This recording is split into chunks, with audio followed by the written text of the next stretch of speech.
The World Cup is the pinnacle of international football, a stage where tactical ideologies are tested and legacies are defined. For the giants of the game, it represents the final battle for supremacy.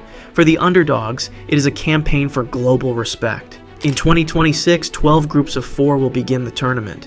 But a fascinating tactical chessboard is set in Group L. Here, you have England, a powerhouse nation desperate to translate individual brilliance into collective glory, armed with some of the world's most potent attackers. Then there is Croatia, the perennial dark horse, a team whose identity is forged in technical mastery and midfield control, long defined by the legendary Luka Modric. And completing the trio of titans is Ghana, a squad defined by its explosive physicality and relentless capacity for high-speed transitions. And then there is Panama, a nation entering only its second ever World Cup, a team many have already dismissed. They are the definitive outsider facing a triumvirate of footballing giants. So how does a team with the competitive equation so heavily weighted against them even begin to formulate a plan? The answer is not to engage symmetrically, it is to redefine the terms of engagement. It is an asymmetrical strategy, a meticulously crafted blueprint that neutralizes its own weaknesses and weaponizes the one phase of the game where even giants are vulnerable: the set piece. Section 1. The Tactical Conundrum. To appreciate Panama's strategy, one must first grasp the sheer scale of the tactical challenge ahead. This isn't merely a tough group, it's a gauntlet of contrasting footballing philosophies. First, England. Under a manager like Thomas Tuchel, they are imagined as a machine built on suffocating possession and spearheaded by the clinical finishing of Harry Kane. They are not just skilled, they are structured to dominate territory and control tempo, operating with the expectation of having the ball and winning the match. Next, Croatia. Even as their golden generation fades, their control of midfield remains elite. While a 40-year-old Luka Modric is unlikely for 2026, their technical security and big game intelligence endure. They can patiently pass opponents into submission before delivering a decisive blow. Then there's Ghana, a completely different challenge.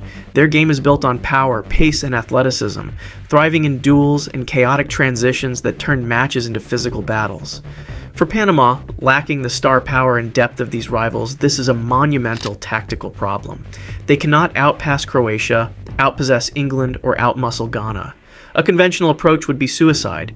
Instead, coach Thomas Christiansen has built a disciplined, patient, and ruthlessly efficient system designed to absorb, frustrate, and strike. Section 2. The Blueprint, Christiansen's Tactical Trap.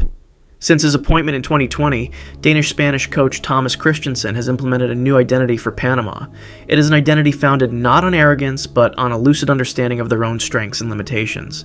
He has molded them into a unit that is positionally organized, collectively resilient, and exceedingly difficult to break down. The entire philosophy is built around a tactical trap. The foundation is a compact 5-3-2 defensive block. Against possession-heavy sides, Panama collapses into a low structure focused on denying central penetration. The back three, led by the aerially dominant Fidel Escobar, protect the penalty area and win key duels. Flanked by disciplined defenders like Andres Andrade and Jose Cordoba, the unit prioritizes structure over chaos. The aim is calculated predictability. Opponents are funneled wide into less dangerous zones, while Panama's midfield trio, marshaled by veteran Aníbal Godoy, works relentlessly. Godoy is the transition trigger, while runners like Edgar Barcenas disrupt rhythm and secure second balls. Once possession is won, the system transforms. Wingbacks Michael Murillo and Eric Davis explode forward, shifting the shape into a 3-5-2. The defensive shell becomes an attacking weapon. Quick transitions into vacated space are Panama's primary source of open play chances, a counter-punching style designed to punish overcommitment. Section 3. The secret weapon, the set-piece Masterplan. But counterattacks are only one pillar of the strategy. The true core of Panama's plan, the element that elevates them from a merely stubborn team to a genuinely dangerous one, is their systematic mastery of set pieces. In a tournament of footballing giants, the dead ball is the great equalizer. It is a closed game state where tactical innovation, precise execution, and collective will can negate a vast disparity in individual talent. For Panama, it is their primary offensive weapon. This focus is embedded in their footballing DNA. Many remember their historic 2018 World Cup qualification, sealed by a dramatic late winner from defender Roman Torres, a goal that became a national moment. On the world stage, Panama's first ever World Cup goal came from another defender, Felipe Beloy, again from a set piece. These weren't accidents, they reflected a clear tactical identity.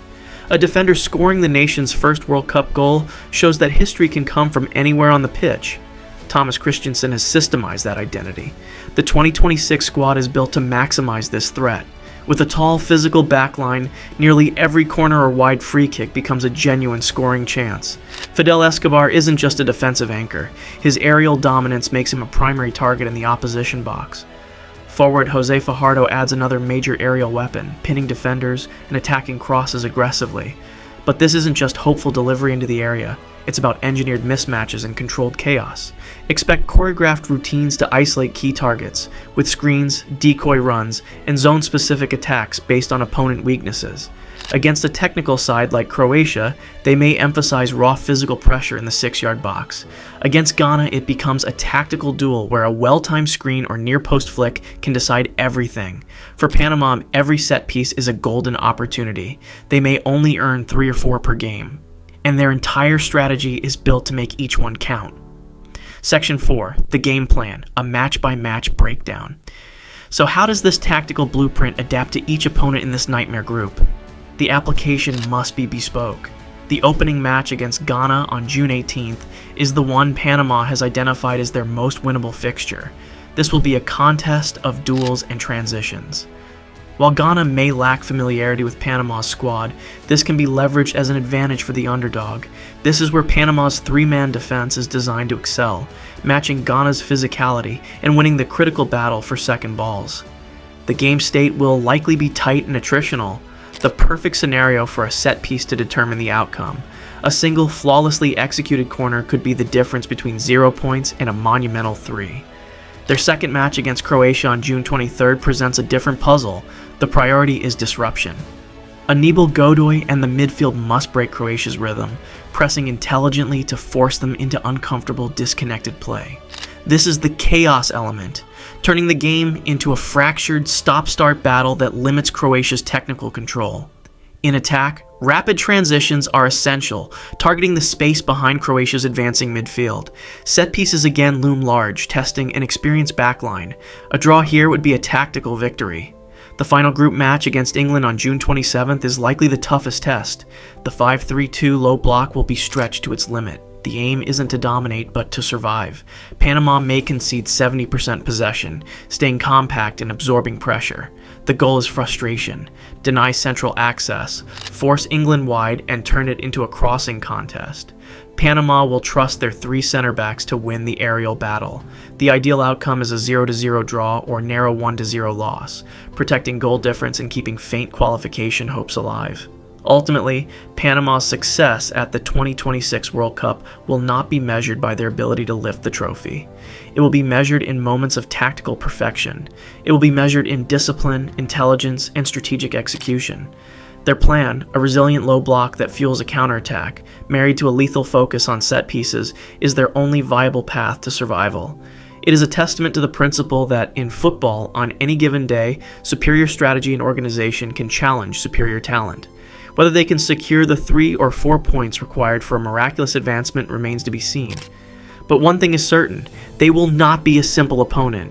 They will be organized, they will be frustrating, and in those decisive dead ball moments, they will be unequivocally dangerous. They are here to demonstrate that the most tactically astute team in the fight can be the most potent. If you love deep tactical breakdowns and underdog stories that defy the odds, make sure to subscribe and let us know in the comments how you think Panama will fare in Group L. Thanks for watching. Smart fans don't just watch, they analyze. Over 100,000 thinkers strong. Join us on the road to 250,000. Tuesday, Thursday, Saturday. Subscribe and raise your football IQ.